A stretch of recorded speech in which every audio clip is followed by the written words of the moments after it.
O Senhor esteja convosco. Proclamação do Evangelho de Jesus Cristo segundo Lucas. Naquele tempo, Jesus andava por cidades e povoados, pregando e anunciando a boa nova do reino de Deus. Os 12 iam com ele, e também algumas mulheres que haviam sido curadas de maus espíritos e doenças. Maria, chamada Madalena, da qual tinham saído 7 demônios, Joana, mulher de Cusa, alto funcionário de Herodes, Susana e várias outras mulheres que ajudavam a Jesus e aos discípulos com os bens que possuíam. Palavra da salvação.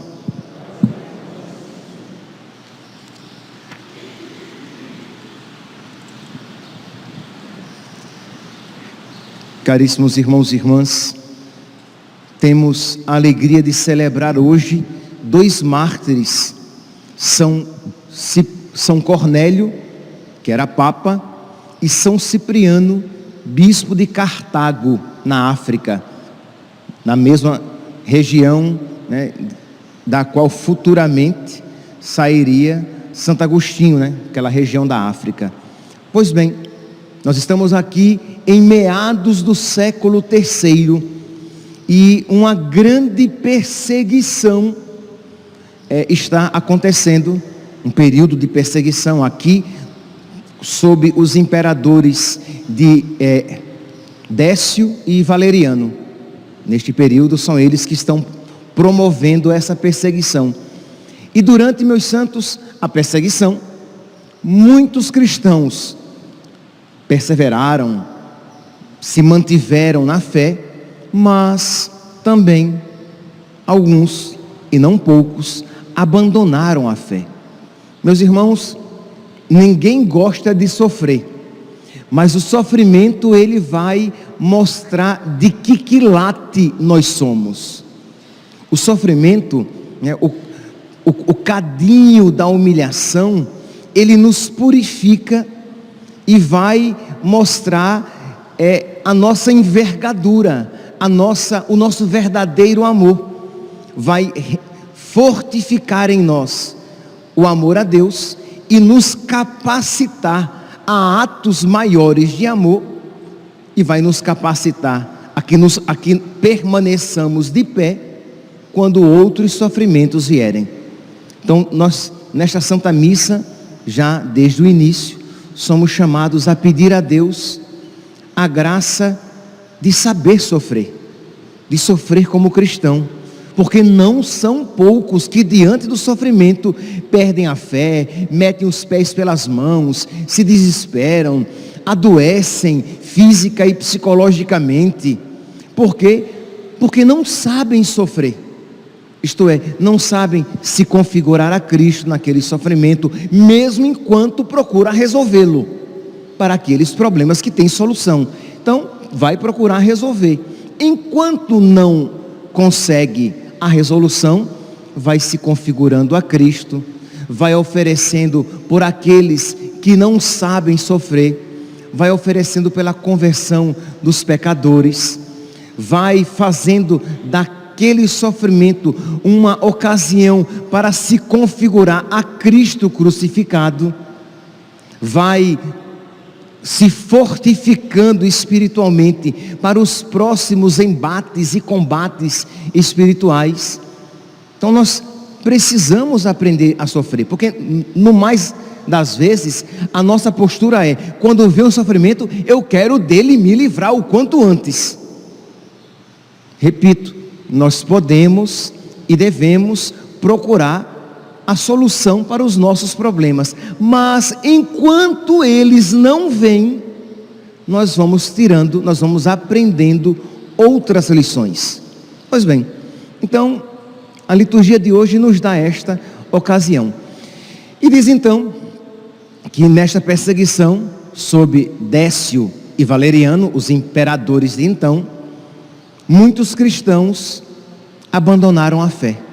Isto é, muitos cristãos, diante da perda dos seus empregos, diante da perda dos seus bens, sim, porque uma vez descobertos cristãos, eles perdiam o emprego, eles tinham os bens confiscados, eles pagariam maiores taxas e se mantivessem no cristianismo, que era crime, eles seriam presos e mortos.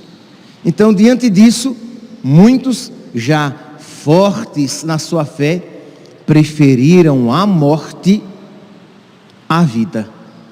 Preferiram morrer com Cristo a viver sem Cristo. Ora, meus santos, a primeira leitura de hoje diz, né?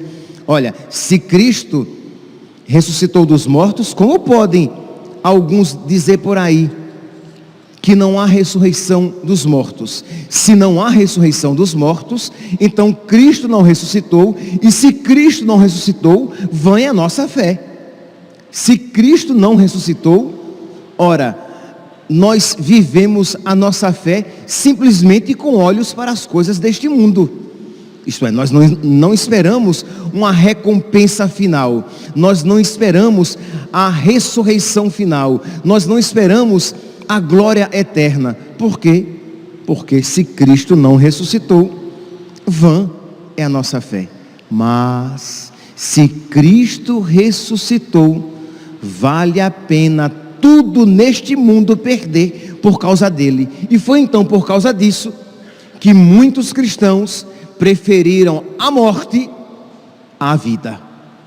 Repito, preferiram morrer por Cristo, com Cristo, a viver sem Cristo. Muito bem, esses são aqueles que são exemplo para a nossa fé.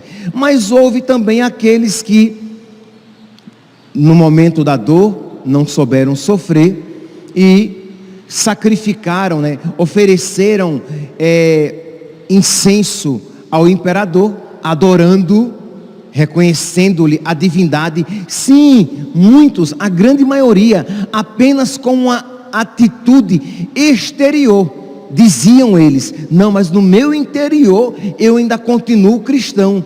Apenas para não morrer, apenas para não perder a vida, exteriormente eu pareço pagão. E meus irmãos, nós devemos ser e parecer. Então, muitos cristãos fizeram isso, renegaram a sua fé. Outros entregaram os livros sagrados, porque sim, era obrigado aquele que apostatava, aquele que abandonava a fé, lançava incenso para o imperador, e se tivesse livros sagrados, objetos cristãos em casa, deveriam entregar, porque se fossem descobertos, seriam presos e mortos. E muitos entregavam os livros sagrados, os objetos cristãos, e recebiam o libelo, o certificado de idólatra. Sim, de cidadão, né? Mas que para os cristãos era o certificado de idólatra, e aí eles poderiam trabalhar no império, exercer funções públicas e viver tranquilos. A perseguição passou, e aí, como o sofrimento passou, eles querem voltar para a igreja. Meus santos, é fácil olhar para eles e julgar, mas isso não poucas vezes acontece com não poucos cristãos. Isto é, no sofrimento abandonam, quando passa a tribulação, meu Deus, mas misericórdia e piedade é o Senhor. Ele é amor, é paciência, é compaixão. O Senhor é muito bom para com todos, sua ternura abraça toda a criatura. Pois bem, diz então que muitos cristãos voltam arrependidos, e existiam existiam três posições. Duas posições diametralmente opostas. Uma dizia assim: agora não tem jeito, bobeou, dançou, você renunciou à fé, agora, meu filho, só diante de Deus, no juízo final, mas nunca mais você poderá ser acolhido na igreja. Nunca mais você poderá receber os sacramentos. Você continuará fora da igreja. E aí depois você vai se ver com Deus. Esta era uma linha. Mas existia uma outra linha, diametralmente oposta, que dizia: não, que é isso? Deus é amor, misericórdia e fofura. Vem, Deus perdoa, Deus é bonzinho. Vem, pode vir, volte. E São Cipriano, em Cartago, e São Cornélio, em Roma, diziam: sim, venham, mas precisam fazer penitência. Vocês precisam,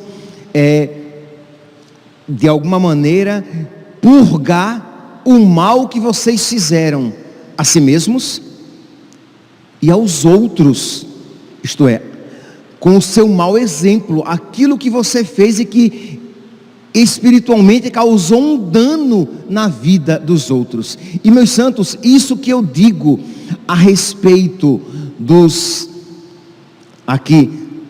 cristãos ali em meados do século III, isso também nós precisamos fazer penitência pelos pecados que nós cometemos. Se você olhar para trás, você vai ver que você danificou o corpo da igreja.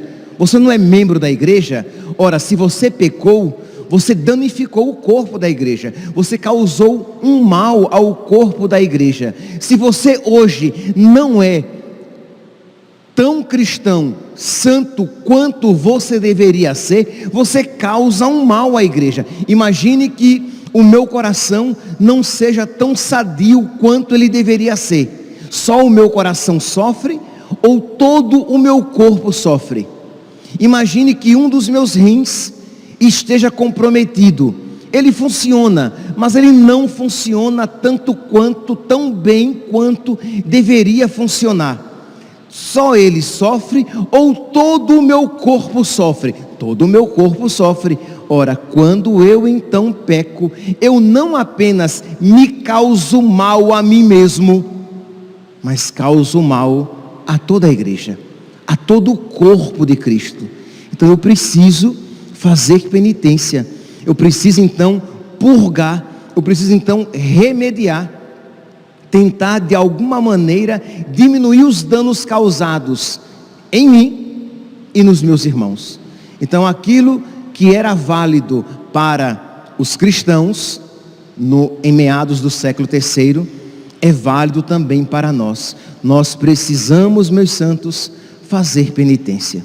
E isso é tão apropriado de se dizer numa sexta-feira, que de alguma maneira, que toda sexta-feira é um dia penitencial, é um dia que nós podemos fazer alguma penitência, até que devemos. Por exemplo, a abstinência de carne é uma forma de penitência, mas que nós podemos aumentar, né?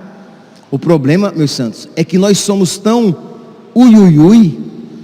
tão florzinha, tão não me toque, que qualquer coisa nossa é muito difícil. Imagine, meu Deus do céu, que penitência terrível, que sacrifício inimaginável, ficar sem comer carne na sexta-feira, né? Nossa, não consigo nem imaginar, é muito difícil mesmo. Até, né, perco as forças só de imaginar em pensar em ficar sem comer carne, quando você pode comer ovo, quando você pode comer peixe, quando você pode não comer nada, né? Arroz, feijão, e pronto, morrer você não vai. Muitos assim vivem por muitos dias, mas nós somos tão fracos, tão débeis, que qualquer coisa para nós, qualquer sacrifício é muito grande. Por quê? Porque nós fomos criados, primeiro porque o pecado em nós faz com que nós tenhamos essa atitude. Segundo, porque ultimamente estamos sendo criados nessa mentalidade. Isto é, nós estamos sendo criados de uma maneira muito fragilizada. A gente só busca o prazer e foge da dor. A gente tende, o homem moderno tende a dar a si mesmo tudo o que ele quer. Aí eu quero todos os tipos de sabores lícitos, tá? Eu dou a mim mesmo. Eu quero aquelas diversões lícitas, tá? E eu dou aquelas diversões a mim mesmo. Aí eu quero vários tipos de não precisa ser perfume francês. Eu quero vários tipos de perfume e eu dou a mim mesmo aqueles perfumes. Eu quero 2, 3 pares de sapato. Eu dou a mim mesmo. Mesmo quem não tem quer ter. Então você vai se dando coisas cada vez mais, e aí nós nos tornamos incapazes de renunciar. Existe em nós uma criança mimada. A nossa alma é uma criança birrenta, de modo que se eu não impuser limites a ela, ela me levará à desgraça e à destruição. Por quê? Porque ela não quer renunciar nada, ela não quer ter limites. Devido ao pecado original, nós por nós mesmos queremos ser Deus. Sereis como deuses, conhecedores do bem e do mal. Então eu quero tudo, e eu não quero renunciar absolutamente nada. Ora, é claro que uma pessoa criada assim, ela não vai saber renunciar às coisas por causa de Cristo, e para ela toda e qualquer penitência será um sacrifício insuportável, porque ela não sabe renunciar. É por isso então, meus santos, um grande parênteses farei aqui, que é tão importante saber educar os nossos filhos para a penitência. Então você tem em casa 3 tipos de doce, e o seu filho viu o doce, e você vai dizer a ele: sim, mas hoje você só vai comer esse. Mas eu quero também o outro. Você não vai comer o outro. E ele pode se contorcer, estribuchar, rolar no chão, babar, e você não vai dar, porque você vai ensinar o seu filho, você vai ensinar a sua filha, de que a vontade dela não é onipotente, de que a vontade dele não é onipotente. E você vai dizer para o seu filho pequeno, tá? Para o seu filho ali com 2, 3 anos: olha, você vai assistir um pouquinho aqui, e agora mamãe e papai vai desligar a televisão, e agora você vai brincar de outra coisa. E a criança vai dizer que não, vai fazer birra, vai se jogar no chão, vai bater a cabeça na parede, crendo em Deus Pai, e você não vai ligar a televisão, porque ela precisa aprender de que ela tem limites. E aí você, graças a Deus, tem posses, tem condições. E aí a criança cresce um pouquinho, e o menino viu um tênis que ele pisa e sai relâmpagos e trovões, aqueles tênis coloridos, e ele já tem um. Ok, não, mas ele quer aquele outro, e você tem dinheiro para isso, e até você diz assim: ai meu Deus, eu nunca tive quando eu era criança, né? Eu quero dar ao meu filho tudo que eu não tive. Mal, muito ruim, porque você vai criar um reizinho, você vai criar um filho, uma criança, que vai achar que pode ter tudo, de que a sua vontade é onipotente, e ele não está sendo preparado a aprender a renunciar. Então você tem, o seu cartão de crédito é black, a sua carteira tem dinheiro, e você diz: não, meu filho, eu não, papai não vai comprar, mamãe não vai comprar. Mas eu quero, eu sei, mas nem tudo que a gente quer a gente pode. E você vai ensinando ao seu filho pouco a pouco, entendeu? Ele não quer ir dormir. Quantas vezes eu não queria ir dormir, minha mãe dizia o quê? Espere o sono na cama. Como eu tinha raiva dessa frase. Espere o sono na cama, era insuportável. Quer dizer, eu tinha que dobrar a minha vontade, entendeu? E eu não era fácil não. Eu tinha que dobrar, minha vontade era dobrada, e com um bico maior do que eu podia carregar, eu ia para a cama, bicudo, com raiva, enfiar a cara no travesseiro e esperar o sono, porque minha mãe mandou, e há alguém que manda em mim. Eu não sou Deus. Percebe, meus santos? Isso é importante. Por quê? Porque uma criança educada assim, ela terá mais facilidade de olhar para Deus e dizer: Ele é meu Deus, Ele manda em mim, Ele é meu Senhor, e eu devo obedecer ao meu Senhor. E eu que fui educado à vontade de Deus e dizer: meu Deus, Jesus, ser o meu Rei, o meu Senhor. Então, meus santos, ora, nós já somos crescidos. Para nós, quem aprendeu, aprendeu. Quem não aprendeu, vai ter que aprender agora. Então vamos lá, vamos entrar no caminho da penitência. Mas vocês que são pais, vocês ainda podem, né? É de pequenino que se entorna o pepino, né? Então vamos educar bem os nossos filhos. Por quê? Porque o mundo atual quer que nós façamos aos nossos filhos tudo aquilo que eles querem. E grande mal nós lhes causaremos na alma. Nós não podemos, imagine, não se pode nem dar uma palmadinha, porque já é uma violência sem tamanho. Não se pode colocar uma criança de castigo, porque vai traumatizar. Então nós criamos as nossas crianças como florzinhas. Ui, ui, ui, não me toque.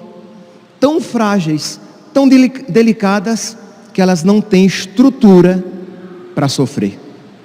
Elas não têm estrutura para serem contrariadas.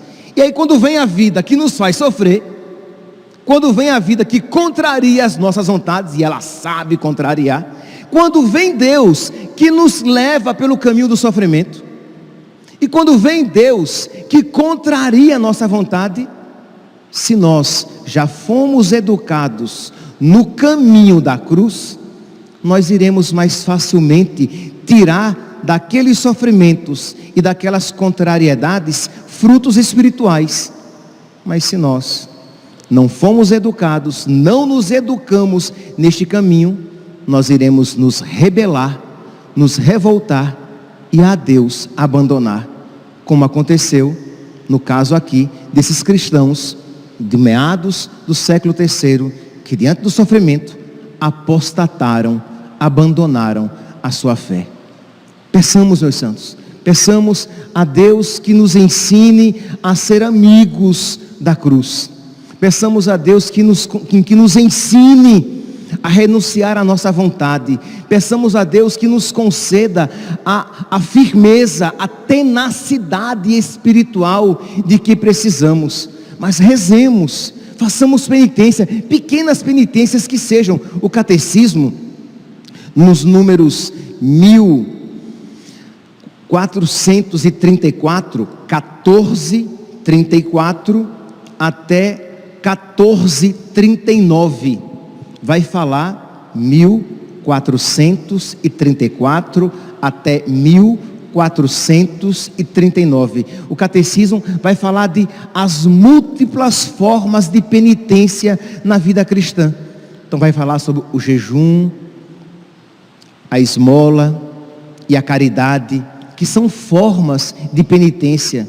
E vai falar também de outras formas de penitência e do significado dessas penitências na nossa vida, que nos leva a uma conversão cotidiana e que não deve estar restrito apenas às sextas-feiras ou à quarta-feira de cinzas e sexta-feira santa, mas pequenas penitências que nos acompanham todos os dias e que vão moldando a nossa alma, moldando o nosso ser cristão, para que nós possamos, meus santos, suportar os embates da vida. Porque se nós não nos exercitarmos, né, na oração, na penitência e na caridade, nós não iremos suportar quando a cruz bater na porta da nossa existência.